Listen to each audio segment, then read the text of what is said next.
ربنا ظلمنا أنفسنا وإن لم تغفر لنا وترحمنا لنكونن من الخاسرين আল্লাহ অনেক আলোচনা করেছি আল্লাহ তার ভিতরে শুধুর আয়াত নবীর জীবনে আলোচনা করেছি আল্লাহ প্রত্যেকটা শিক্ষা নিয়ে থাকে আল্লাহ আমাদেরকে সেই শিক্ষা নিয়ে জীবন চলার পক্ষে তুমি সহজ করে দেবো আল্লাহ আল্লাহ আমরা নামাজ বাদ আমরা কোরবানি যাবো আল্লাহ আমাদেরকে কোরবানি করার তৌফিক দান করো এবং কোরবানি কবুল করে নাও আল্লাহ আমরা যে নামাজ পড়ি নামাজকে তুমি কবুল করে নাও আল্লাহ আল্লাহ আমাদের জীবনের গুনাহ খাতাকে তুমি মাফ করে দাও আল্লাহ আল্লাহ আমাদের নেতাকে পূরণ করে নাও আল্লাহ যে সমস্ত ব্যক্তিরা এবার হজে দিয়েছে আল্লাহ তাদের হজকে কবুল করে নাও আল্লাহ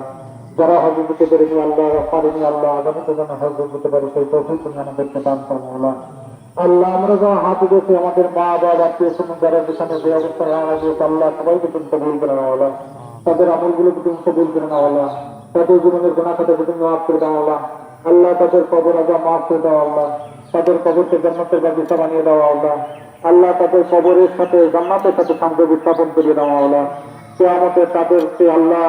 বিনা করে জান্নাতে যাওয়ার ব্যবস্থা করে দাও আল্লাহ আল্লাহ তাদের ডান হাতে আমল নামা নিয়েছে আমাদের হাতের মাথার মধ্যে সেই তৌফিক দান করো আল্লাহ আল্লাহ আমাদেরকে তুমি কবুল করে নাও আল্লাহ আমাদেরকে তুমি কবুল করে নাও আল্লাহ আমাদের সন্তান সন্ততি যেখানে যে অবস্থা আছে সবাইকে তুমি হেফাজত করো আল্লাহ সারা দুনিয়ার মুসলিম উম্মাহকে তুমি হেফাজত করো সারা দুনিয়ার মুসলমানদের তুমি হেফাজত করো আল্লাহ দুরবস্থা